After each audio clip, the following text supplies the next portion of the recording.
Hello students, so today is the day 18 of our answer writing challenge and the first question was related to the self help group। तो हर 3 साल के अंदर एक बार self help group के ऊपर question आ रहा है जो जनरली 15 मार्कर होता है। तो हम ये प्रीवियस ईयर क्वेश्चन देखते हैं और इसकी एक्सप्लेनेशन मैं आपको समझाऊंगा कि किस तरह से हमने राइट स्ट्रक्चर किया और किस पॉइंट को कहाँ पर डाला। तो question is the emergence of the self help group in contemporary times points to the slow but steady withdrawal of the state from the development activities. तो ये स्टेटमेंट दी गई है। अब मैंने पहले भी 2-3 क्वेश्चन इस तरह के दिए हैं जिसमें पहले एक स्टेटमेंट दी जाती है और उसके बाद क्वेश्चन पूछा जाता है। तो अब हमें वही अप्रोच रखनी है जो मैंने आपको पहले भी समझाई कि क्वेश्चन पूछ रहा है कि जो सेल्फ हेल्प ग्रुप के अंदर जो एमरजेंस आज के टाइम में हुई है ना, वो यह दिखाती है कि बहुत स्लोली और बहुत स्लोली और स्टेडली स्टेट विदड्रॉ कर गया बहुत सारी डेवलपमेंट एक्टिविटीज़। यानी कि जो स्टेट है ना, अब बहुत सारी डेवलपमेंट एक्टिविटीज़ में हाथ नहीं डालता। इसकी वजह से जो सेल्फ हेल्प ग्रुप है ना, उनका एमरजेंस हुआ है आज के टाइम के अंदर। तो ये स्टेटमेंट है। इस स्टेटमेंट की लाइट के अंदर फिर एग्जामिन करना है कि सेल्फ हेल्प ग्रुप का रोल क्या है डेवलपमेंट एक्टिविटीज़ में। तो एग्जामिन करना है। तो एग्जामिन आ गया तो रोल भी बताना है सेल्फ हेल्प ग्रुप का और थोड़े से चैलेंजेस भी बताने हैं, क्योंकि एग्जामिन, क्रिटिकल एग्जामिन, एसेस और इवेल्युएट, इन सब के अंदर आपको चैलेंजेस या नेगेटिव एस्पेक्ट भी लिखना होता है। देन एक इंपॉर्टेंट पार्ट फिर आ गया कि measures taken by the government to promote the self help group, कि गवर्नमेंट ने कौन कौन से मेजर्स लिए हैं सेल्फ हेल्प ग्रुप को करने के लिए। तो यहाँ पे 2 मेजर पार्ट्स आ जाते हैं। पहला रोल बताना है, उसको एग्जामिन करना है, दूसरा मेजर्स बताने हैं। उससे पहले ये स्टेटमेंट है। तो इस स्टेटमेंट का एक्सप्लेनेशन और इंट्रो एक पेज में आ जाएगी और दूसरे पेज के अंदर ये आ जाएगा कि what is the role of self help groups and इसके issues and the measures taken by the government. तो अब हम देखते हैं कि हमने किस तरह से इसको अप्रोच किया क्वेश्चन को। तो क्वेश्चन है, सबसे पहले हम सेल्फ हेल्प ग्रुप के ऊपर आते हैं कि उसकी हम एग्जैक्ट डेफिनेशन लिखेंगे। जितना आप अगर सेल्फ हेल्प ग्रुप की एग्जैक्ट डेफिनेशन लिख देंगे उतना ही मज़ेदार आपका आंसर बन जाएगा। तो self help group are the self governed, peer controlled and informal group of the people with similar socio-economic background who come together voluntarily to perform the common functions। तो ये कहता है कि self help group basically self control group होते हैं, peer control होते हैं और इनफॉर्मल ग्रुप ऑफ पीपल होते हैं जो सेम सोशो इकोनॉमिक बैकग्राउंड के होते हैं और वो एक साथ आते हैं काम करने के लिए, बहुत सारे फंक्शंस को करने के लिए। ये हमारी इंट्रोडक्शन है। फिर हमने एक डाटा दे दिया कि 1 करोड़ सेल्फ हेल्प ग्रुप है हमारे देश में जो 12 करोड़ फैमिलीज को सर्व कर रहे हैं। ठीक है, तो इस डाटा से पहले हम ना ये लिखेंगे emergence of self help group. तो हम पहली स्टेटमेंट जो है ना, पहली स्टेटमेंट को थोड़ा सा एक्सप्लेन करेंगे। तो पहली स्टेटमेंट में 2 पार्ट बन जाते हैं। पहला तो ये बताता है कि emergence of self help group है। दूसरा पार्ट पहली स्टेटमेंट में यह है कि किस तरह से स्लो और स्टेडी विथड्रॉल ऑफ स्टेट हो रहा है। ठीक है, तो इसी को एक्सप्लेन करना है। तो हम वही emergence of self help group लिखेंगे और हम बताएंगे कि किस तरह से सेल्फ हेल्प ग्रुप एमर्ज हुए हैं। तो उसके 2-3 पॉइंटर लिखेंगे छोटे से कि भाई 1 करोड़ सेल्फ हेल्प ग्रुप बन गए हैं, एमर्ज हो गए हैं, जो 12 करोड़ फैमिलीज को सर्व कर रहे हैं। सेकंड, जो 90% ऑफ फीमेल है ना, exclusively self help group females के हैं। उसके बाद 60% ऑफ हाउस होल्ड ने रिपोर्ट किया है इंक्रीज इन इनकम। तो हमने बता दिया कि सेल्फ हेल्प ग्रुप किस तरह से एमर्ज किए हैं। फिर हम आ जाते हैं दूसरे पार्ट, इसी स्टेटमेंट के अगले पार्ट के ऊपर, जो ये कहता है कि आप पॉइंट ये कि स्लो और स्टेडी विथड्रॉल हुआ है स्टेट का डेवलपमेंट एक्टिविटीज़ में। तो हम लिखेंगे कि how government withdrawal from the development activities किस तरह से हुआ। तो इस तरह से हुआ कि अब क्या हो गया कि सेल्फ हेल्प गवर्नमेंट ने focus top to bottom approach की जगह लोकलाइज सॉल्यूशन पर ध्यान देना शुरू किया और उसने कहा कि हम सेल्फ मैनेजमेंट ऑफ रिसोर्सेज करेंगे कम्युनिटी के द्वारा रेदर देन ब्यूरोक्रेसी के द्वारा। तो उसने सेल्फ हेल्प ग्रुप का कॉन्सेप्ट बनाया। तो इस वजह से इस पॉइंट की वजह से जो सेल्फ हेल्प ग्रुप है ना, उनका रोल बढ़ा और गवर्नमेंट का रोल कम हुआ, क्योंकि उसकी अप्रोच टॉप टू बॉटम से लोकलाइज सॉल्यूशन बेस्ड हो गई। सेकंड क्या हो गया कि गवर्नमेंट ने डिसाइड किया कि हम जो पावर्टी एलिवेशन है ना, अब ऊपर से नहीं करेंगे, we will do the poverty alleviation through the self empowerment. तो इस वजह से भी जो गवर्नमेंट का विथड्रॉल डेवलपमेंट एक्टिविटीज से हुआ। फिर क्या हुआ कि गवर्नमेंट ने ना क्या किया, जो सोशल डेवलपमेंट है ना, उसके ऊपर गवर्नमेंट का फोकस जो है स्पेशली जो वुमेन्स के ऊपर था ना, वो सेल्फ एम्पावरमेंट ऑफ वुमेन के थ्रू हुआ। ठीक है, इस वजह से उन्होंने क्या किया, ब्यूरोक्रेसी के थ्रू गवर्नमेंट को एम्पावर करना कम दिया और सेल्फ हेल्प ग्रुप बना के वुमेन को एम्पावर करना ज़्यादा कर दिया। इस पर आप 6-7 पॉइंट भी लिख सकते हैं, बट हमें इतना सा ही लिखना है क्योंकि ये कोई मेजर पार्ट नहीं है। और सबसे इंपॉर्टेंट होता है जब आपको एक पन्ने में बहुत सारी इन्फॉर्मेशन डालनी हो ना, बड़े बड़े पार्ट डालने हो, तो आप एक डायग्राम बना दो, उससे आप easily you can convey what you want to say. फिर आ जाता है कि what is the role of self help group in the development activities. तो बस वही है, इसके अंदर रोल लिखना है अलग अलग चीज़ों के अंदर, उसको एग्जांपल या डाटा के साथ सब्सटेंशिएट करना है। जैसे पहली चीज़ तो ये आ जाएगी कि poverty alleviation is the role of the हमारे एसएचजी। हाउ, थोड़ा सा ये भी बताने कि पावर्टी एलिवेशन कैसे किया। Bye promoting the income generation activities and the self employment, कि जो पॉवर्टी जनरेशन करते हैं self help group, income generation को बढ़ा के और सेल्फ एम्प्लॉयमेंट को बढ़ा के, ठीक है। फॉर एग्जाम्पल जो हमारी 60% इंक्रीज़ है हाउस होल्ड इनकम के अंदर हुई है, तो पहला रोल इसका ये हो गया। सेकंड क्या हो गया कि फाइनेंशियल इंक्लूजन को बढ़ाते हैं, और कैसे बढ़ाते हैं, एक्सेस देते हैं क्रेडिट और सेविंग्स को, कि एक्सेस देते हैं क्रेडिट और सेविंग फैसिलिटीज़ की जो गरीब लोग हैं उनको, जैसे कि फार्मर्स को इन्होंने बैंक से कनेक्ट किया। तीसरा पॉइंट ये हो गया कि it will lead to the financial discipline, कि ये जो हमारे सेल्फ हेल्प ग्रुप है ना, ये मेंबर्स के अंदर फाइनेंशियल डिसिप्लिन बढ़ाते हैं, और कैसे बढ़ाते हैं, उनको अकाउंटेबल बना देते हैं सेल्फ हेल्प ग्रुप के थ्रू। फॉर एग्जांपल 8% जो सेल्फ हेल्प ग्रुप के मेंबर है ना, they are more likely to return the loan. Then fourth हो गया सोशल डेवलपमेंट के ऊपर इनका फोकस होता है, इनका रोल होता है कि सोशल डेवलपमेंट कैसे होती है, जैसे एक हाउस के पास ज़्यादा इनकम आएगी, उससे क्या होगा, वो एजुकेशन और हेल्थ के ऊपर ज़्यादा स्पेंड करेंगे और बेटर ह्यूमन रिसोर्स डेवलपमेंट होगा, ऐसे वो सोशल डेवलपमेंट करते हैं।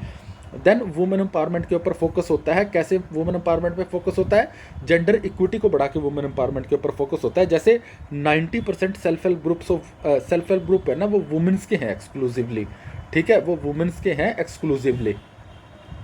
देन क्या हो गया कि नेक्स्ट पॉइंट हो गया कि जो पोटेंशियल पॉलिटिकल रिप्रेजेंटेशन है ना, वो बेसिकली प्रमोट करते हैं सेल्फ हेल्प ग्रुप। जैसे परमिला थी एक, वो सेल्फ हेल्प ग्रुप की लीडर थी, उनको लोकसभा कॉन्स्टिट्यूंसी की टिकट दी गई थी। देन ये एक प्रेशर ग्रुप की तरह भी एक्ट करते हैं जो हमारे सेल्फ हेल्प ग्रुप हैं, ताकि गवर्नेंस को इम्प्रूव किया जा सके। तो ये 7 पॉइंटर हम लिख देंगे कि what are the roles of the self help group in what are the roles of the self help group. फिर हम जैसे क्वेश्चन के अंदर ना एग्जामिन पूछा है, तो हमने रोल तो बता दिया, हम थोड़े से के अंदर ना हमें इश्यूज़ भी बताने हैं। हम इश्यूज़ ना यार यहाँ तक नहीं फैलाएंगे, क्योंकि हमें थोड़ा सा ध्यान रखना है कि सारे पार्ट इक्वली एड्रेस हों। तो मैंने एक डायग्राम बना के इश्यूज़ दिखा दिए कि इकोनॉमिक इशू क्या है, पुअर इंफ्रास्ट्रक्चर है, इनका एनपीए बढ़ गया है, ठीक है, ये ज़्यादातर इनफॉर्मल सेक्टर के ऊपर डिपेंडेंट होते हैं लोन के लिए, जो हमारे सेल्फ हेल्प ग्रुप्स होते हैं। जैसे उसके बाद क्या होगी, प्रायोरिटी सेक्टर लेंडिंग, जो एंटरप्राइज है वहाँ से प्रायोरिटी सेक्टर लेंडिंग इनकी कम है, जैसे सेकंड एआरसी ने ये बोला था। उसके बाद सेल्फ हेल्प ग्रुप के अंदर जो भी लेबर काम करती है उनको वेज लेवल उनका नीचे होता है, उनका सब्सिस्टेंस वेज लेवल होता है, सेकंड एआरसी ने बोला। उसके बाद और इश्यूज़ क्या है कि रीजनल डिस्पैरिटी है, ये सोशल कल्चरल आप अलग से पॉइंटर बना देंगे कि रीजनल डिस्पैरिटी है, 70% सदर्न इंडिया से ही है हमारे SHG। उसके बाद क्या है कि पेट्रियार्कल है, सोसाइटी रिस्ट्रिक्ट करती है वुमेन को मोबिलिटी के लिए, और सोशल डिफरेंसेस जैसे कास्ट डायनामिक्स हैं वो भी सेल्फ हेल्प ग्रुप्स के सही फंक्शनिंग को लिमिट कर रहे हैं। उसके बाद क्या हो गया, पॉलिटिसाइजेशन हो रहा है सेल्फ हेल्प ग्रुप का, बुक अकाउंट सही से कीप नहीं किए जाते सेल्फ हेल्प ग्रुप के, सेकंड एआरसी ने बोला था। सिर्फ इतना सही आप पॉइंटर बना के लिख दो, that is more than sufficient for the examiner to understand. उसके बाद ये मेजर्स वाला इंपॉर्टेंट पार्ट है, आपको 6-7 मेजर्स लिखने पड़ेंगे, ठीक है। तो मेजर्स में आप क्या लिखोगे कि सबसे पहले गवर्नमेंट ने बहुत सारी स्कीम्स चलाई हैं, जैसे स्वर्ण जयंती स्वरोजगार योजना चली है, दीनदयाल अंत्योदय योजना, नेशनल रूरल लाइवलीहुड मिशन, एक इंटरेस्ट सबवेंशन स्कीम चलाई है सेल्फ हेल्प ग्रुप के लिए कि 7% इंटरेस्ट सबवेंशन है अगर 3 लाख तक का लोन है। उसके बाद नाबार्ड और self help group linkage programme government ने चलाया है, प्रियदर्शनी प्रोग्राम चलाया है नाबार्ड का, प्रायोरिटी सेक्टर लैंडिंग दी जा रही है, ठीक है। उसके बाद सेवा इस्टेब्लिश किया गया सेल्फ एम्प्लॉयड वुमेन एसोसिएशन। उसके बाद गवर्नमेंट ने विलेज ऑर्गेनाइजेशन और क्लस्टर लेवल फेडरेशंस को प्रमोट किया है सेल्फ हेल्प ग्रुप को प्रमोट करने के लिए। तो ये हमारे 6 पॉइंटर्स हो जाएंगे। उसके बाद हमें कंक्लूड करना है, तो conclude we can goes for the some technical things. जैसे मैंने अपने नोट्स के अंदर ये लिखा हुआ है कि सेकंड एआरसी की मैंने 5-6 रिकमेंडेशन लिखी हुई हैं। अब मुझे यहाँ सिर्फ कंक्लूड करना है, तो कंक्लूजन के अंदर मैं सेकंड एआरसी की सिर्फ 2 रिकमेंडेशन कर दूंगा कि so moreover the recommendation of the second ARC like innovative designs by collaborating with the commercial banks and do away the business with the rural do away biasness with the rural credit should be realized to realize the vision of self help group। कि second year की जो recommendation है ना कि हमें कोई innovative design देने चाहिए कमर्शियल बैंक्स के साथ कोलैबोरेट करके, और जो बायसनेस है रूरल क्रेडिट को देने में उसको डू अवे करना चाहिए ताकि हम सेल्फ हेल्प ग्रुप के विजन को अचीव कर सकें। तो इस तरह से हमारा पूरे का पूरा क्वेश्चन होगा। और इस क्वेश्चन के अंदर देखना ये है कि पहला तो हमारा पहली लाइन देखो इंट्रोडक्शन हो जाएगी सेल्फ हेल्प ग्रुप के, फिर हमें पहली लाइन एक्सप्लेन करनी है, वो सिर्फ फर्स्ट पेज तक एक्सप्लेन करनी है, फिर रोल बताना है। रोल भी मुझे ऐसा लगता है कि जो मैंने रोल है वो भी ज़्यादा बता दिया, मैक्सिमम यहाँ तक रोल खत्म हो जाना चाहिए था। मतलब हम कह सकते हैं कि जो इश्यूज़ है ना वो यहाँ पे आने चाहिए थे, बट मैंने थोड़ा यहाँ तक कर दिया। उसके बाद मेजर्स बताने हैं 6-7 और 3-4 लाइनों में हमें कंक्लूड कर देना है। तो आई होप कि इससे आपको फ़ायदा लगेगा, ठीक है। Now we come to the Indian governance system. दूसरा क्वेश्चन है कि इंडिया का जो गवर्नेंस सिस्टम है ना, उसके अंदर नॉन स्टेट एक्टर्स हैं, उनका रोल बहुत मार्जिनल है, ये स्टेटमेंट दी गई है। क्रिटिकली एग्जामिन दी स्टेटमेंट। तो मान लो एग्जामिनर आपसे पूछ रहा है कि भाई जो इंडिया का गवर्नेंस सिस्टम है ना, उसके अंदर जो नॉन स्टेट एक्टर्स हैं उनका रोल बहुत ही मार्जिनल है, वो इस तरह से बोल रहा है और तुझे बोल रहा है कि स्टेटमेंट को क्रिटिकली एग्जामिन कर।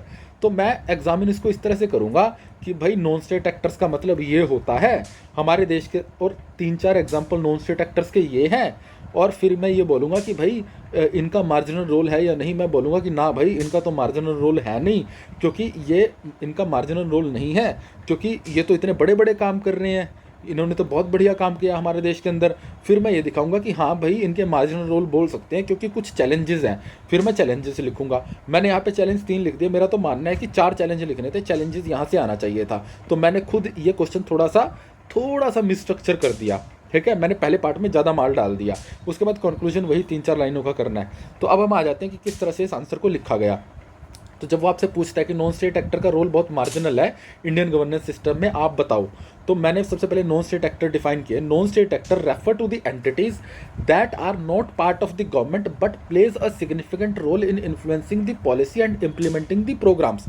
कि भाई जो नॉन स्टेट एक्टर्स है ना, वो ऐसी एंटिटीज होती हैं कि जो जो गवर्नमेंट का पार्ट नहीं होती हैं, बट वो बहुत सिग्निफिकेंट रोल प्ले करती हैं गवर्नमेंट की पॉलिसी को इन्फ्लुएंस करने में और प्रोग्राम को इम्प्लीमेंट करने में, ठीक है। इंट्रो इतना आ जाएगा और ये अच्छा होगा। You define exactly what are non state actors. फिर आपने बता दिया कि इंडिया के अंदर नॉन स्टेट एक्टर्स कौन कौन से हैं। सबसे पहले तो सिविल सोसाइटी ऑर्गेनाइजेशन और एनजीओ एक नॉन स्टेट एक्टर है, दूसरा मीडिया और प्राइवेट सेक्टर एक नॉन स्टेट एक्टर है, तीसरा रिलीजियस और कल्चरल इंस्टीट्यूशन एक नॉन स्टेट एक्टर है, चौथा ट्रेड यूनियंस एक नॉन स्टेट एक्टर्स है। तो मैंने 4 नॉन स्टेट एक्टर्स बताए। बताने को आप 8 बता दो यार नॉन स्टेट एक्टर्स, बट आप ये भी देखो ना, 8 तो तब बताने का फायदा है जब ये 15 नंबर का है, पेज ही नहीं है। अगर आप 4 या 5 बता के उनको ढंग से एक्सप्लेन कर दे तो वही मोर देन सफिशिएंट है।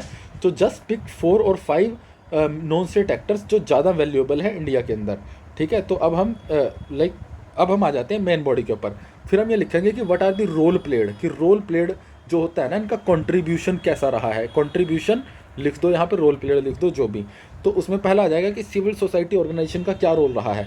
अब क्या है कि इसके अंदर जो एग्जांपल्स है ना, वही आपके आंसर्स को वेटेज देंगे, वही आपके आंसर को दम देंगे दूसरों से।